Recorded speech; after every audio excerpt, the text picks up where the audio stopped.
Hello and welcome to my birthday review for 2010. This is Call of Duty Black Ops for PC, Xbox 360, PlayStation 3, and Wii. And this is specifically the PC version. Now, in my Modern Warfare 2 review, I said that I wasn't going to get another Call of Duty game, and I was wrong, obviously. But basically, the reason I got this one was because of the fact that it's actually a PC game this time around. In Modern Warfare 2, I said I wasn't going to get them because they were going to go to the peer-to-peer, the matchmaking. It was going to be more and more consoleized as time went on, and with Black Ops, they didn't do that. Now, of course, Black Ops has its own share of problems, but it's not really a console game on PC anymore, apart from the fact that it wasn't optimized very well. So, until they patch that and fix it, it's still going to have that kind of console problem with it. But overall, it's really not a console game anymore. It's just a game that has multiple versions, and the PC version is specifically a PC game, which is very nice. Now, a lot of people were really annoyed with the graphics because they thought it looked worse than Modern Warfare 2, and it's like, oh, it uses the World at War engine, blah, blah, blah. Yes, it uses the modified World at War engine, but it really doesn't look worse than Modern Warfare 2. It just looks different. They went for a little bit more of a realistic look to it, instead of the kind of stylized look that Modern Warfare 2 has. And they reused a lot of the same animations from Call of Duty 4 and Modern Warfare 2. And in one particular point in the game, they reused a bunch of animations from World at War, but that makes perfect sense. But anyway, the graphics themselves do not look bad by any means. The textures are pretty well done. They're a little bit lower res than Modern Warfare 2's. But that's to compensate for the amount of content and for the particle effects, which are just absolutely phenomenal in this game. I mean, when you shoot something, like, say, an electrical box, it suddenly explodes into a shower of sparks, and it just looks awesome. Now, I mean, this is completely unrealistic and everything, but that's just it. They didn't really want it to look completely realistic. It's a very stylized action look, and it really pays off. And in addition, the characters look phenomenal. Not only the textures and modeling, but the animations as well, because they really did a lot with the facial animations this time around. And so you really kind of get the feel of the emotion of the characters this time. It's really, really cool. But overall, I'd say the graphics are very well done. They don't look quite as good as Modern Warfare 2 in some ways, but in other ways they look better. Now, overall, Treyarch really let us down on the sound design, but it doesn't really matter because they've done very well on other things. But let's start with what they did great in the sound design, which was the voice acting and the music. Now, the music was done by Sean Murray again. He did it in World at War as well. So you've still got that orchestral mixed with kind of hard rock feel to it, and it does very, very well. Then you've got the voice acting with casts like Ed Harris as Hudson, Sam Worthington of Avatar fame as Mason, and then you got, of course, Gary Oldman as reprising his role as Reznov from World at War, and they all do phenomenal jobs, except for Worthington, who really needs to figure out what kind of accent he wants to choose. He reverts between a kind of a British accent and a sort of New Jersey-ish accent, but all over the place. It really gets annoying, but anyway. Now, the lesser characters, not as good. I mean, you got people like the Russians still kind of sound crappy, but it's no big deal. I mean, we're used to that by now. But then what they really failed on was the sound effects. Most of them are pretty pathetic. The assault rifles sound fine, the machine guns sound fine, sniper rifles sound fine. Several of the submachine guns sound kind of wimpy. Then the pistols just they're all over the place. I mean, some of them sound good, some of them don't. I mean, the Magnum, for instance, the Python, the 357, it sounds terrible. It sounds absolutely pathetic. And, of course, the way they've got all the sound going, it's like they tried this sort of realistic sound effect thing to it, but it's really not. It's not quite like World at War, where it was a bunch of pops and cracks and stuff, and that was pretty realistic. In this one, they tried to go for the more movie-esque feel with still staying kind of realistic, and it really doesn't end up sounding very good. But that's really the main problem with it. I mean, that and some shaky voice acting here and there, but the sound design overall is kind of average to mediocre. Now, luckily, Treyarch didn't skimp with the gameplay. First off, you got Campaign Mode, which is a fairly standard Call of Duty fare, except for the fact that it's told entirely in flashbacks. You play as Alex Mason through most of the game. And you actually start the game strapped to a chair being interrogated. And that sets the tone for the rest of the game. It's pretty dark and at times even disturbing.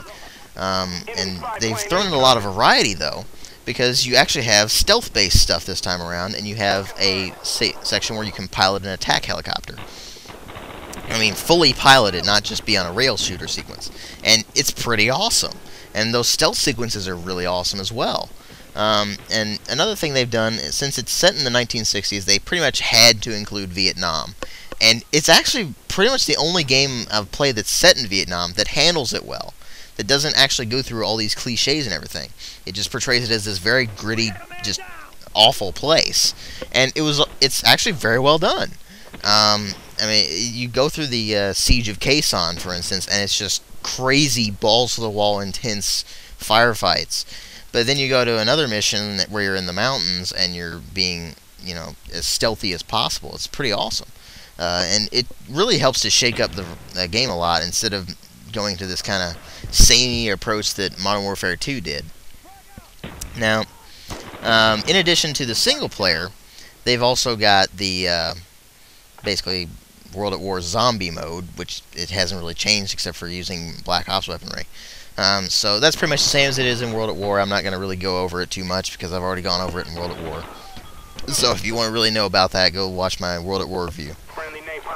And in addition, they've also thrown in some Easter eggs like Dead Ops Arcade, which is similar to zombie mode, but it's a top-down shooter, and it's very old-school arcadey kind of thing. It's actually really fun, more fun than the zombie mode, I think. But they've got that stuff in there, and other Easter eggs too, which I'm not going to really go into. They've also got, in their multiplayer, a single-player sort of thing where you fight against bots. And you can toggle it to use names from your Steam friends list, and that's pretty fun to do, because, I mean, some of my friends on there end up sucking as bots. But basically, it's only Team Deathmatch and free-for-all, but it still has all of the progression from the online, just separate. So you can't translate the unlocks from online into arcade and vice versa. Not arcade, sorry, combat training, and vice versa. And then, of course, you got the online itself, which is got dedicated servers and a server browser. Again, it's just awesome. And, of course, they've also brought other PC-specific features back, like leaning and console commands and stuff like that. So that's pretty nice. The problem is that they didn't optimize the PC version at all. Seriously, when they shipped it, it ran like a console game. They tried to throw all of the emphasis on the CPU and not enough on the graphics card. Whereas on console that would work because they have much more processor power than they do graphics card power. It's just the way they work. PCs have more graphics card power than they do processor power. So it's this very awful kind of balance thing. And basically what ended up happening was, since they did that, you would have a lot of stuttering problems, especially in the single player, because a lot of stuff goes on. There's a lot of processing involved. But in multiplayer, there would be also these stuttering problems. And so eventually they got a patch out that kind of fixed it. But it was just a config edit, and they really didn't need to do that. I mean, they need to fix other problems as well, because it's still not very well optimized. They also have problems with the online components, with the server browser, the servers themselves, and just in general, it disconnects constantly. I don't know why it does this. It just, every time I join a server, it feels like it disconnects eventually. I mean, I can't play through more than one map at a time because it'll just instantly time out as soon as I load up the next map. It's really annoying. Now, this is after the server browser patch. Before it, I couldn't play online at all because it just wouldn't let me connect to anything. Now, once you get past all that kind of crappy issue stuff, you have a very good Call of Duty multiplayer experience. I mean, it's got the perks, it's got the unlocks, all that kind of stuff. What they've done differently this time around is rebalance all the weapons, so there's really no weapon that's considered overpowered, I guess you could say. Each one has its own advantages and disadvantages, and if you know how to use it, then it's great. I mean, if you don't, then you just go to something else. So that's actually, it's probably the most well-balanced Call of Duty game to date. They did remove perks stopping power. A lot of people hated that. They also removed one-man army and other such kind of things. So they've made explosives a lot weaker. So you really kind of have to shove a grenade down somebody's throat in order to kill them in arcade, but in hardcore it makes a lot more sense. But you don't really have the ridiculous amounts of, say, what you call noob tubing, where it's just people use grenade launchers the entire game. You don't really have that in Black Ops anywhere near as much as you do in Modern Warfare 2. And you're playing hardcore, it's a lot more annoying, but in arcade it's no big deal. And pretty much everything has a counter. I mean, if you got air-based kill streaks, there's another kill streak, the SAM turret, that can take them all down. If you've got, an RCXD running around, which is just this little remote-controlled car with explosives strapped to it, you can shoot that and it'll explode. I mean, everything has a counter, and it's actually very well done. They're pretty much made quickscoping extremely hard to do. It's back to the old Call of Duty 2, Call of Duty 4 kind of days, and a lot of people hated that because in Modern Warfare 2 they made it too easy to quickscope. And so this time it's back to the old skill-based quickscoping, I guess you could call it, and it's a lot better. Now, they also threw in a currency system where you use the in-game currency to buy all of the weapons, all of the perks, and other things like the player card stuff. Now, it's a good idea in theory. In execution, it's okay. What they've got is the rank system coupled with this currency system. Now, the ranking, say you unlock a perk normally, you actually unlock all of the perks in this particular game. And so you can buy whatever perk you want. Like, say if you want to have multiple attachments on your primary weapon, you pick the Warlord perk, and suddenly you have the Warlord perk. And if you want to get the Pro version of it, you had to complete 3 challenges this time around. And some of them are pretty much impossible to do, to be perfectly honest with you. But anyway, you unlock those, and then you actually have to buy the Pro version too. And it's kind of annoying, but no big deal. They've also got the weapons unlocking by level, just like the old Call of Duty games, where it's, say you unlock the Galil assault rifle at level 20. And you actually have to buy the assault rifle, but then you can buy all of the attachments for it, and if you have the camos unlocked, which unlock at level 22, which is a pain in the ass, but you can buy all of the camos for it too, so that's pretty nice. And they've got a ton of customization this time around. They got lots of attachments for a lot of the weapons. I mean, shotguns pretty much have 1 attachment per weapon, but anyway. They've got reticle customization, where you can customize your red dot and your reflex reticles, different shapes, different colors, even lens color and everything. It's actually pretty nice. And basically, it's just a great Call of Duty online experience when it works. I mean, you still got your standard modes like Domination, Team Deathmatch, all that kind of stuff.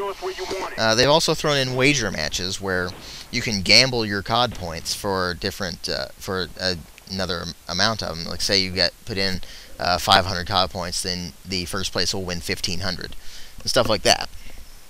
And the matches themselves are free-for-all modes, where you've got different components that'll work. Like, say you got sharpshooter mode, and you're running around and you've got a certain weapon, and after a certain amount of time, all of the weapon will switch out. I mean, everybody has the same exact weapon, so you don't really have to worry about anybody being considered overpowered or anything. But all of the weapons will switch out. And then there's another one called Sticks and Stones, where you're given a ballistic knife, a crossbow, and a tomahawk, and you just go at it.